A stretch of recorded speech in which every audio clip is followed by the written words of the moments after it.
भारतीय इतिहास में अगर हम चीनी यात्री में देखते हैं तो हमें ह्वेनसांग के अलावा एक नाम और प्राप्त होता है। हालांकि इसके बारे में हमको ज्यादा जानकारी इतिहास की पुस्तक में प्राप्त नहीं होती है, लेकिन जो ये नाम है ये इत्सिंग का है।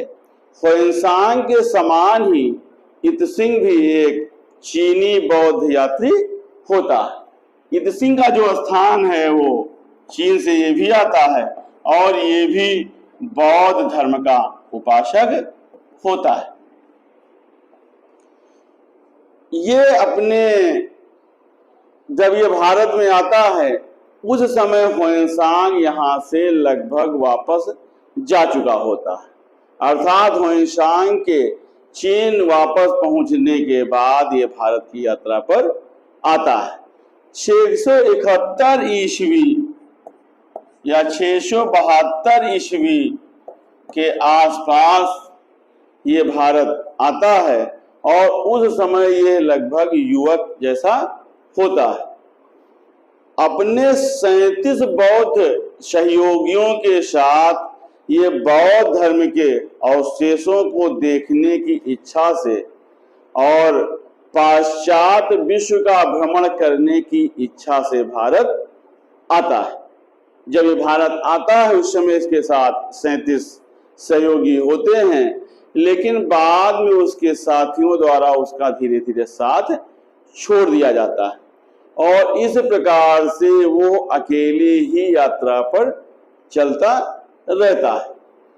वह अकेले कैंटन नगर से जहाज में बैठ करके भारत की यात्रा को आता है। वह दक्षिण के समुद्र मार्ग से होकर के भारत आता है, इसलिए वो सुमात्रा और श्रीलंका होते हुए ताम्रलिप्त बंदरगाह पर पहुंचता है, जहां पर इत्सिंग 3 वर्षों तक रह करके संस्कृत का अध्ययन करता है और यहाँ से वो भारत के विभिन्न स्थानों की यात्रा करता है। उसकी यात्रा की जो समाप्ति है वो 693 और या 694 ईस्वी के आसपास होती है। 693 या 94 ईस्वी में सुमात्रा से होता हुआ वो चीन को वापस पहुंचता है।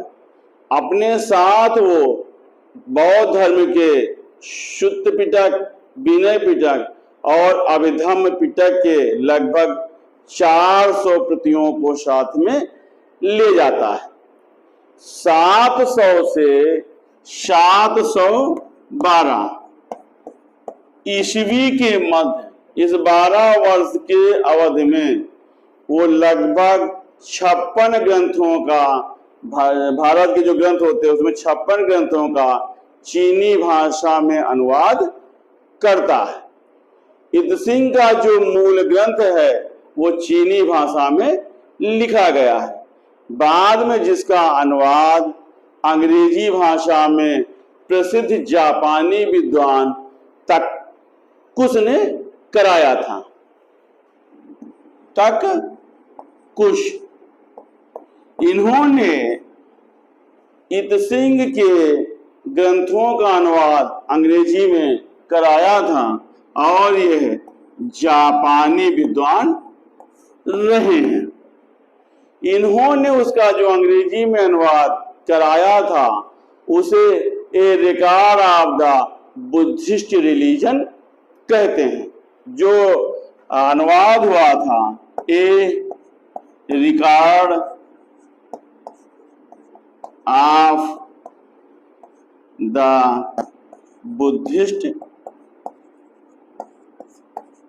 रिलीजन, इस नाम से इनके द्वारा इत्सिंग के धार्मिक ग्रंथ का अंग्रेजी में अनुवाद कराया गया था।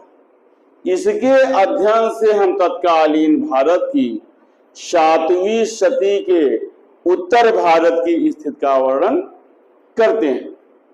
अपने यात्रा विवरण में प्रारंभ में इत्सिंग चीन से भारत और उसके पड़ोसी देशों से यात्रा पर आने वाले उन 56 बौद्ध यात्रियों का विवरण देता है जो उसके साथ या उसके पहले आए थे। सुमात्रा का वर्णन करते हुए बताता है कि इसके तट पर, इसके किनारे पर एक समृद्धशाली व्यापारिक प्रतिष्ठान और धार्मिक विहार रहा है। यहाँ से व्यापारी माल लेकर के कैंटन नगर को जाते थे। वो मार्ग में इन कठिनाइयों का भी वर्णन इस पुस्तक में करता है। अपने पुस्तकों में वो भारत की धार्मिक परंपराओं का भी वर्णन करता है और उसके अनुसार तत्कालीन भारत में बौद्ध धर्म के अनुयायी 4 संप्रदाय, आर्य महासमिति, आर्य अस्थिविर, आर्य मूल सर्वास्तवादीन तथा आर्य शमतीय में विभाजित थे। वो 4 भागों में इनका वर्णन करता है। मगध उस समय जो था, उस क्षेत्र में ये चारों संप्रदाय उन्नति दशा में पाए गए हैं, ऐसा इत सिंह द्वारा बताया गया है। इत सिंह ने नालंदा के विश्वविद्यालय का भी वर्णन किया है और उसने बताया है कि इससे पूर्व की ओर 40 स्टेज पर गंगा नदी के किनारे श्रीगुप्त नामक राजा द्वारा चीनी यात्रियों के लिए बनवाया गया मंदिर स्थित था।